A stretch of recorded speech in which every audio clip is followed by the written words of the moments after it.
Hello hello.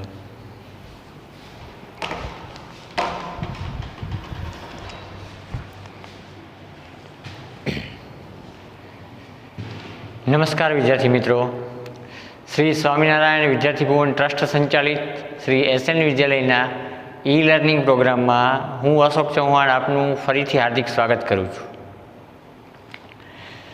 तो विद्यार्थी मित्रों, गया सेशन में आपणे संधिमाना बीजा प्रकार व्यंजन संधि सुधी अभ्यास करेलो अने तेना घणा खरा उदाहरणों आपणे नियम साथे जोयेला। आजना आ सेशन में आपणे व्यंजन संधिना छेल्ला बे नियमों ने जोईशुं उदाहरण सहित, अने त्यारबाद आपणे संस्कृतनी परंपरा प्रमाणे संधिमाना त्रीजा प्रकार एटले के विसर्ग संधि विषे अभ्यास आरंभीशुं। तो विद्यार्थी मित्रों, आज आपणे छेल्ला बंने नियमों व्यंजन संधिना छे तेने आपणे समजवानो प्रयत्न करीशुं अने उदाहरणों पण जोईशुं। आजना आ सेशन में व्यंजन संधिना नियम ने समझावता एनी व्याख्या जणावुं तो म वर्ण अने ए म वर्ण पछी जो कोई पण स्वर आवे, म वर्ण अने ए म वर्ण पछी जो कोई पण स्वर आवे तो ते स्वर म वर्ण में भળી जाए। आम तो स्वर संधिना नियम प्रमाणे जोईए तो कोईपण पदना अंते आवतो स्वर ते पदमाना अंते आवता वर्ण में भળી ज जाए। पण अहींया म वर्णना अंतर्गत एक आगो नियम छे कि म वर्णना अंते आवतो स्वर म वर्ण में भળી ज जाए। आपणे अगाऊ स्वर संधि ने भणी गया त्यारे आ नियम थी परिचित थई ज गया छे, पण ते मात्र स्वर संधि पूरतो ज सीमित हतो। हवे आ ए ज नियम छे विद्यार्थी मित्रों के जे स्वर कोई पण स्वर छे ए पदना अंते आवता वर्णनी साथे चोक्कस भળી ज जाए। हवे ए ज म वर्ण विषे एक अन्य नियम एटले के म वर्ण पछी जो कोई पण व्यंजन आवे, म वर्ण पछी जो कोई पण व्यंजन आवे तो म वर्णनो अनुस्वार थाय अने ए अनुस्वार म वर्ण जे हतो एनो अनुस्वार थई एना आगला वर्ण पर मुकाय। उदाहरणनी साथे आपणे आ नियमने समजीए।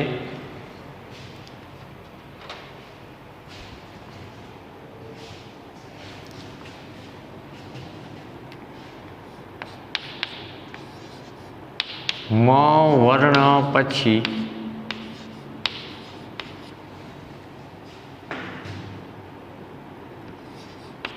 स्वर आवे त्यारे ते स्वर म वर्ण में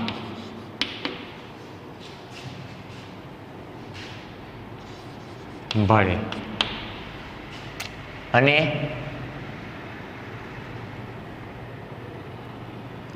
म वर्ण पछी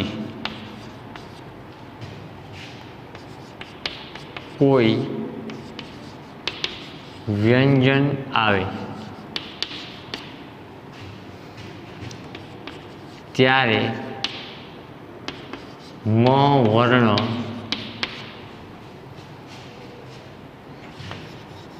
अनुस्वार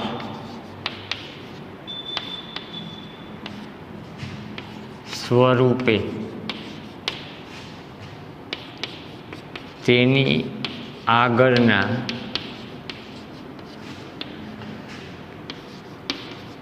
वर्ण पर मुकाय।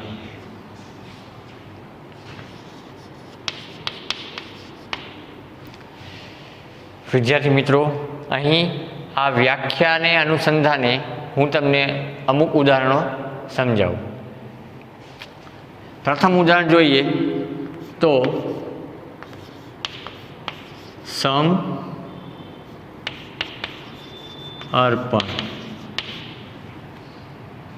હવે મ વર્ણના સંધિની વ્યાખ્યા જોઈએ તો મ વર્ણ પછી સ્વર આવે એટલે કે અહીંયા મ વર્ણ છે, ત્યારબાદ આવતો વર્ણ એટલે કે સ્વર અ છે, ત્યારે તે સ્વર મ વર્ણમાં ભળી જાય.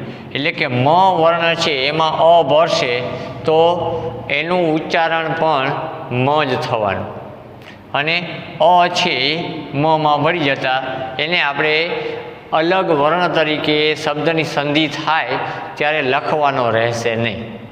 એટલે શબ્દની સંધિ આમ થશે સમર્પણ.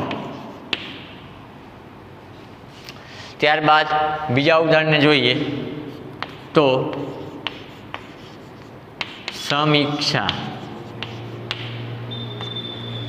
હવે અહીં આ ઉદાહરણમાં પણ ઉપરના ઉદાહરણની જેમ મ વર્ણ પછી સ્વર છે, પણ તે અવર્ણનો કે અવર્ણના વર્ગનો નથી, એ તેનો વિજાતીય સ્વર છે, પણ મૂળ એ સ્વર છે. હવે આ સ્વર છે એ મ વર્ણમાં ભળશે એટલે કે સ્વર ઈ છે તે મમાં ભળતા તેનું ઉચ્ચારણ મી થશે. તો આ શબ્દને જ્યારે આપણે સંધિની સમાન જોડીશું ત્યારે શબ્દ સમીક્ષા તેમ બનશે.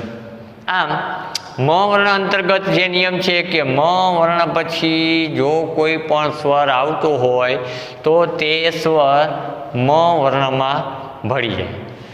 હવે આપણે આગળ અન્ય શબ્દ ઉદાહરણોના જોઈએ તો મ વર્ણ પછી કોઈ વ્યંજન આવે. મ વર્ણ પછી જો કોઈ પણ વ્યંજન આવતો હોય ત્યારે મ વર્ણનો અનુસ્વાર થાય. એટલે કે તે મ વર્ણ પછી કોઈ પણ વ્યંજન આવે તો મ વર્ણ અનુસ્વારમાં ફેરવાય અને એ અનુસ્વાર મ વર્ણની આગળનો જે વર્ણ છે તેના ઉપર મૂકાય. ઉદાહરણ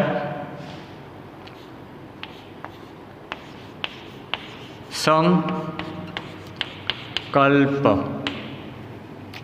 હવે અહીં મ વર્ણ પછી કોઈ વ્યંજન આવે એટલે કે અહીં વ્યંજનમાંનો પ્રથમ વ્યંજન ક છે ત્યારે મ વર્ણ અનુસ્વાર સ્વરૂપે એટલે કે આ મ વર્ણ છે એનો થશે અનુસ્વાર અને એ અનુસ્વાર તેની આગળના વર્ણ પર મૂકાશે. એટલે કે આ મ વર્ણ અનુસ્વાર સ્વરૂપે લખાય પણ આગળના વર્ણ એટલે કે સ વર્ણ ઉપર, એટલે શબ્દની સંધિ થશે સંકલ્પ. સમજાયું વિદ્યાર્થી મિત્રો?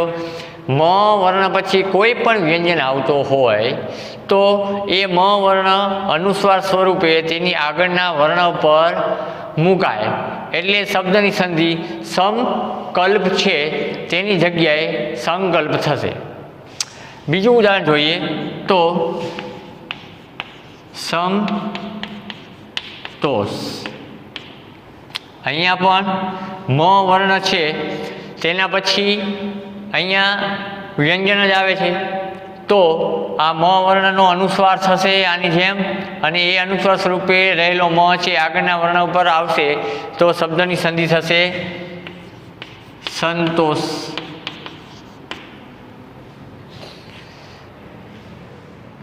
સિવાયનું ઉદાહરણ જોઈએ તો સમયોગ. તો અહીં પણ મ વર્ણ પછી ય વ્યંજન છે, આ ય વ્યંજન આવ્યો છે મ પછી એટલે મ વર્ણનો અનુસ્વાર થઈ સ પર જોડાશે એટલે શબ્દની સંધિ થશે સંયોગ. કે પછી સમહર્તા.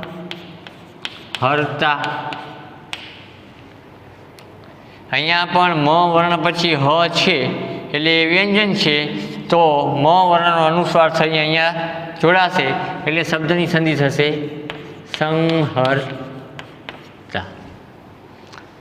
તો વિદ્યાર્થી મિત્રો આ નિયમને ઉદાહરણ સહિત સમજતા તમને ચોક્કસ ખ્યાલ આવી જ ગયો હશે. સાવ સરળ નિયમ છે. હવે આપણે આગળ વ્યંજન સંધિના એક અંતિમ નિયમને સમજીએ. આમ તો સંધિ છે એ સંધિના ઘણા બધા નિયમો છે, પણ આપણા અભ્યાસક્રમને અનુરૂપ અને ત્યાં તમારી કક્ષાને સીમિત રહીને અભ્યાસક્રમમાં જેટલા નિયમો છે તે બધા જ નિયમોને આપણે ઉદાહરણ સહિત સમજ્યા છીએ.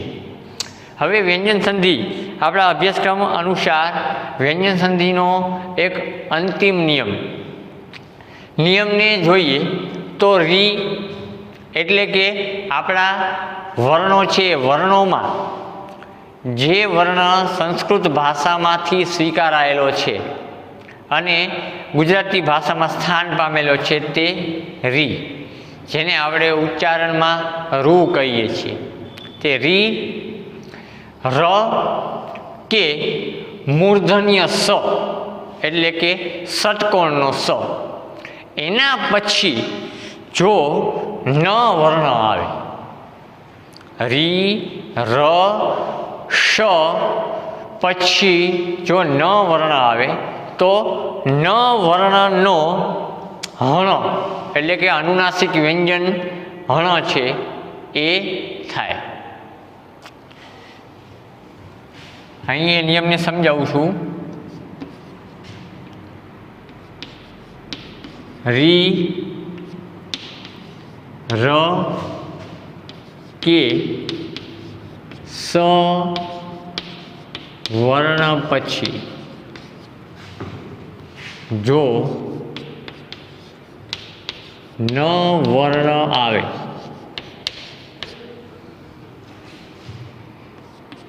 તો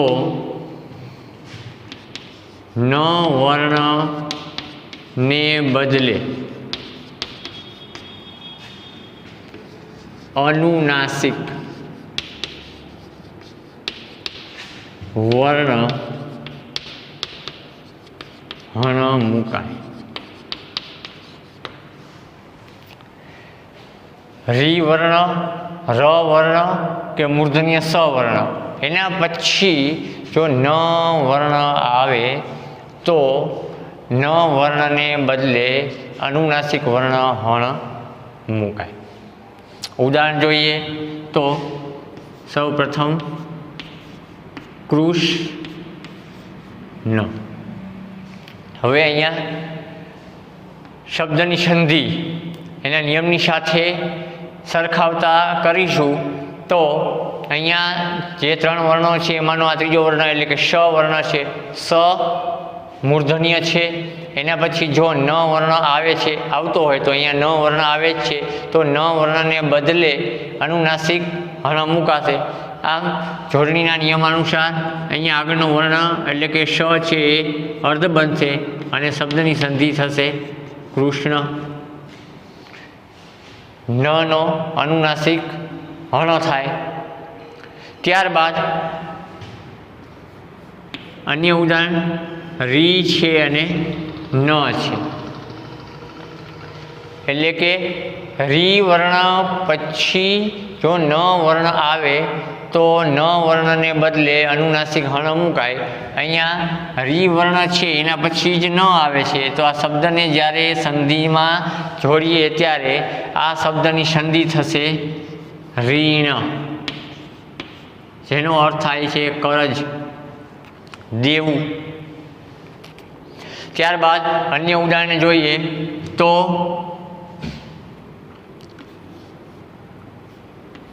પ્રનામ. હવે અહીં ત્રીજા વર્ણને જોઈએ. પ્રથમ આમ ક્રમમાં નહીં પણ સ અને રી આ બંનેના ઉદાહરણ તો જોયા. હવે આપણે આ બે સિવાયનો જે ત્રીજો વર્ણ બાકી રહે છે તેનું ઉદાહરણ જોઈએ તો ર વર્ણ. અહીંયા પ વર્ણ જ જોઈએ છીએ પણ દેખીતી રીતે એની સાથે જોડાયેલો ર વર્ણ પણ છે જ, એટલે કે ર વર્ણ પછી ન આવે સંધિના નિયમ અનુસાર તો ર પછી ન આવતા નનું પરિવર્તન અનુનાસિક હણમાં થાય તો શબ્દની સંધિ થશે પ્રણામ. ત્યારબાદના ઉદાહરણમાં જોઈએ તો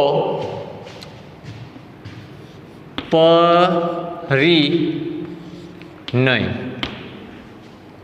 અહીંયા પણ ર છે, ર પછી આવતો વર્ણ ન છે, એટલે નનું હણમાં રૂપાંતર થશે એ શબ્દની સંધિ થશે પરિણય. એવી જ રીતે પરિણામ, તો અહીંયા ર વર્ણ જ છે, ર વર્ણ પછી આવે છે ન, તો નનો હણમાં રૂપાંતર થશે તો શબ્દની સંધિ થશે પરિણામ. ત્યારબાદ હજી એક ઉદાહરણ જોઈએ તો નિર્ણય. અહીંયા પણ જોડાક્ષર સ્વરૂપે આવતો ર છે અને અહીંયા ર પછી આવતો ન છે, તો ન વર્ણનો હણમાં રૂપાંતર થશે તો શબ્દની સંધિ જ્યારે કરીશું ત્યારે નનો હણ થશે, પણ અહીંયા ર છે એ રેપ સ્વરૂપે લખાશે જોડણીના નિયમ અનુસાર અને શબ્દ બનશે નિર્ણય. આમ વિદ્યાર્થી મિત્રો, આ ઉદાહરણો પરથી આપણે નિયમને સ્પષ્ટ કરી શક્યા. હવે આપણે અહીં આ સંધિના પોર્શનમાં વ્યંજન સંધિ છે એ પૂરી કરીએ છીએ. સંસ્કૃતની પરંપરા પ્રમાણે સંધિના 3 પ્રકારોમાંના 2 પ્રકાર આપણે પૂરા કરી ચૂક્યા છીએ. હવે આપણે આજના આ સેશનમાં વિસર્ગ સંધિ વિશે અભ્યાસ આરંભીએ તો એના એકાદ નિયમને જોઈશું. સૌ પ્રથમ તો વિસર્ગ સંધિ એની વ્યાખ્યા સમજતા પહેલાં વિસર્ગ વિશે ટૂંકમાં માહિતી આપું તો આપણે જ્યારે વર્ણ પરિચય મેળવ્યો ત્યારે એમાં સૌથી છેલ્લે આપણે જે વર્ણને અને એ વર્ણ એટલે કે સ્વરને જોયો ત્યારે, જેમ કે અહ, એટલે કે આપણે સ્વર અને એ સ્વરમાંનો સૌથી છેલ્લા વર્ણનો પરિચય મેળવ્યો ત્યારે ત્યાં આપણે અહ વર્ણનું ઉચ્ચારણ કરી ચૂક્યા. એ અની સાથે જ્યારે હ બોલાય છે ત્યારે આપણને એ વાત ચોક્કસ યાદ આવે કે તે વિસર્ગ કહેવાય છે. તો વિદ્યાર્થી મિત્રો, વિસર્ગ સંધિ અને વિસર્ગની વ્યાખ્યા, વિસર્ગ સંધિની વ્યાખ્યા. હવે સૌ પ્રથમ તો વિસર્ગનું ચિહ્ન છે એ આ અનુસાર થાય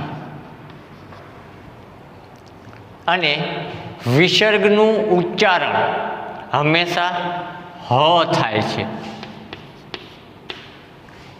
એ વિસર્ગનું ચિહ્ન છે અને વિસર્ગનું ઉચ્ચારણ હ થાય છે. હવે વિસર્ગ સંધિ છે એની વ્યાખ્યા જોઈએ અને એનો ટૂંકો પરિચય મેળવીએ તો વિસર્ગનું ઉચ્ચારણ હ થાય છે એનો તો આપણને ખ્યાલ આવી જ ગયો છે જ્યારથી આપણે વર્ણ પરિચયમાં વર્ણોને બોલતા થયા અને તેમાંના વર્ણમાં સ્વરમાં આવતા છેલ્લા વર્ણ અહ એમ જ્યારે ઉચ્ચારણ કરતા થયા ત્યારે આપણને એનો પરિચય મળી જ ગયો છે કે ભાઈ આ ચિહ્ન છે એ વિસર્ગ કહેવાય છે અને તેનું ઉચ્ચારણ હ થાય છે. હવે એ વિસર્ગ દ્વારા થતી અને રચાતી સંધિ છે વિસર્ગ સંધિ કહેવાય છે. પણ એની એક સામાન્ય વ્યાખ્યા જોઈ લઈએ તો 2 શબ્દ જ્યારે ભેગા થાય, આમ તો શબ્દ છે એ શબ્દનું જ્યારે વિભાજન કરીએ છીએ ત્યારે 2 ભાગમાં તે વિભાજિત થાય છે અને જોડીએ છીએ ત્યારે એ બંનેનું સંયુક્તીકરણ થાય છે.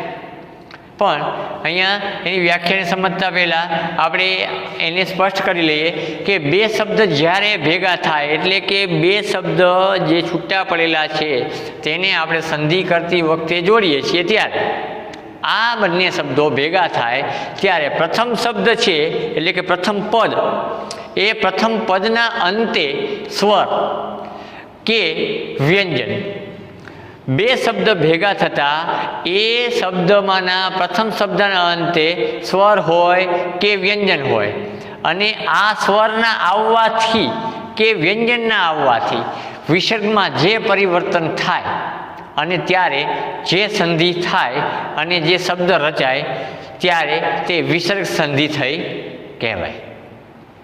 જોઈએ આપણે ઉદાહરણ સહિત એના નિયમોને.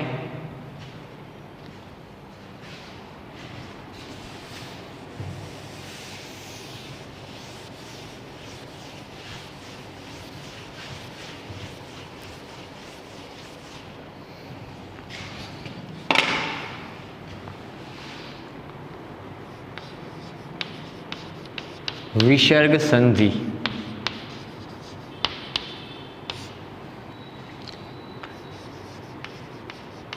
વિસર્ગનું ચિહ્ન,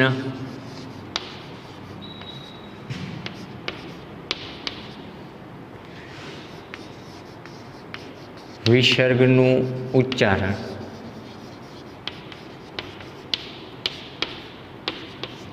હા, હવે વિસર્ગ સંધિની વ્યાખ્યા તો વિદ્યાર્થી મિત્રો હું તમને જણાવી ચૂક્યો. ફરી પાછી એ તમને લખી જણાવું કે બે શબ્દ ભેગા થતા, બે શબ્દ ભેગા થતા પ્રથમ શબ્દને અંતે સ્વર કે વ્યંજન આવવાથી, બે શબ્દ ભેગા થાય અને એ ભેગા થતા શબ્દમાં પ્રથમ શબ્દના અંતે સ્વર કે વ્યંજન આવવાથી વિસર્ગમાં જે પરિવર્તન થાય ત્યારે થતી સંધિ વિસર્ગ સંધિ કહેવાય. હવે વિસર્ગ સંધિના પ્રથમ નિયમને આપણે આજને સમજીશું. તો એનો પ્રથમ નિયમ એવો છે કે વિસર્ગ પહેલાં અ અને વિસર્ગ પહેલાં અ અને વિસર્ગ પછી કોઈ પણ ઘોષ વ્યંજન આવે તો વિસર્ગનો ઓ થાય. વિસર્ગ પહેલાં અ વર્ણ અને વિસર્ગ પછી જો કોઈ પણ ઘોષ વ્યંજન આવતો હોય તો વિસર્ગનો ઓ થાય અને તે આગળના વર્ણમાં ભળી જાય. તેના પ્રથમ નિયમને જોઈએ તો વિસર્ગ પહેલા, વિસર્ગની પહેલા અ વર્ણ અને પછી ઘોષ વર્ણ આવે. એટલે કે વિસર્ગ પહેલા અ સ્વર અને વિસર્ગ પછી ઘોષ વર્ણ એટલે કે ઘોષ વ્યંજન આવે ત્યારે વિસર્ગનો ઓ થાય અને તે આગળના વર્ણમાં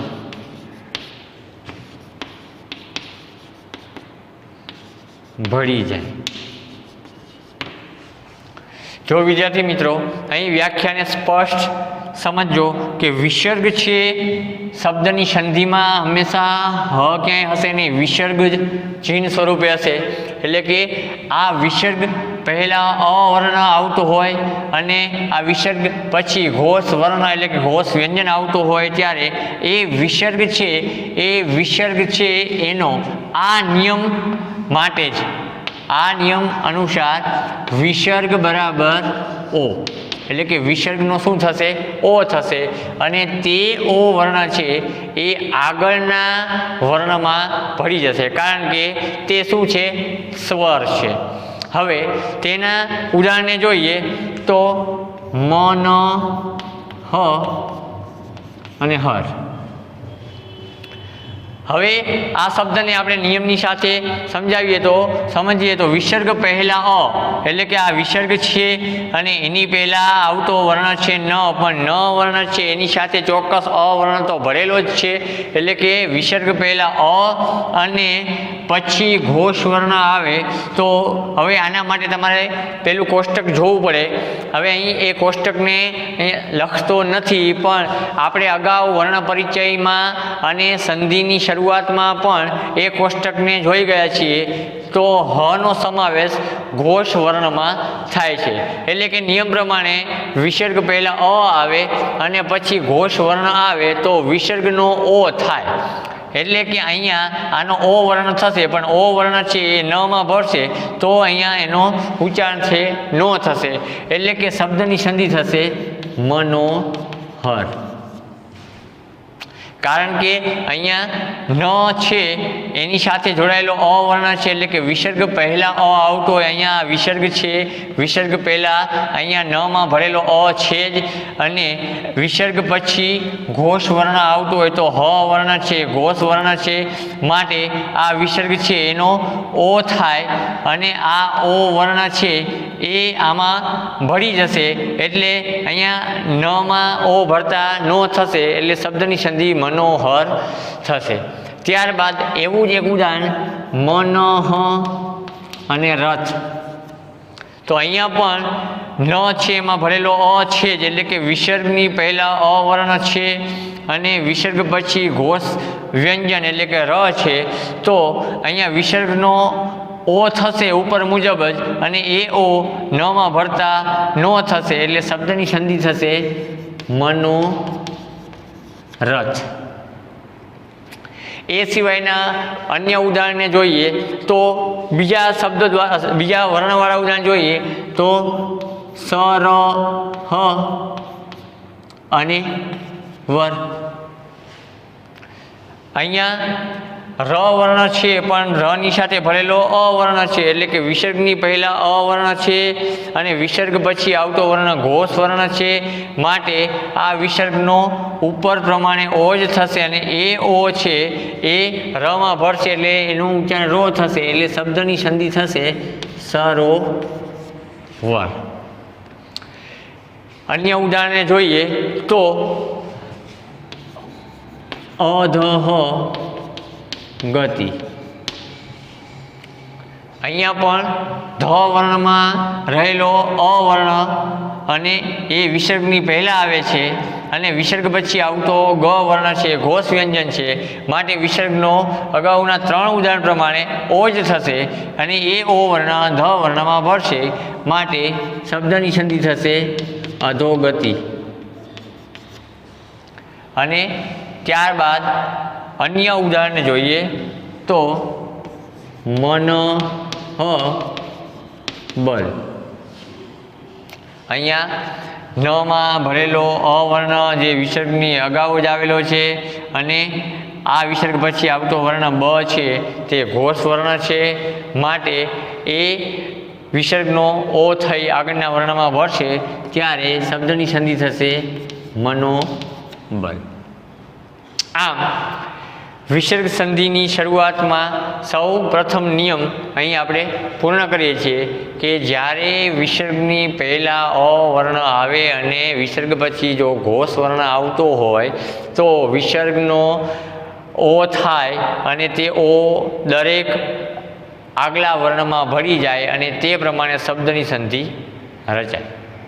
તો આશા રાખું વિદ્યાર્થી મિત્રો કે આજના આ સેશનમાં આપણે વ્યંજન સંધિના છેલ્લા 2 નિયમો અને વિસર્ગ સંધિના આરંભેલા આજ પ્રથમ નિયમમાં તમને ચોક્કસ સમજણ પડી હશે. અને વિશેષ અભ્યાસ માટે અન્ય સાહિત્યનો ઉપયોગ કરશો તો ચોક્કસ તેમાં તમે નિયમોને સમજી શકશો. મહેનત કરતા રહો. ફરી મળીશું. નમસ્કાર.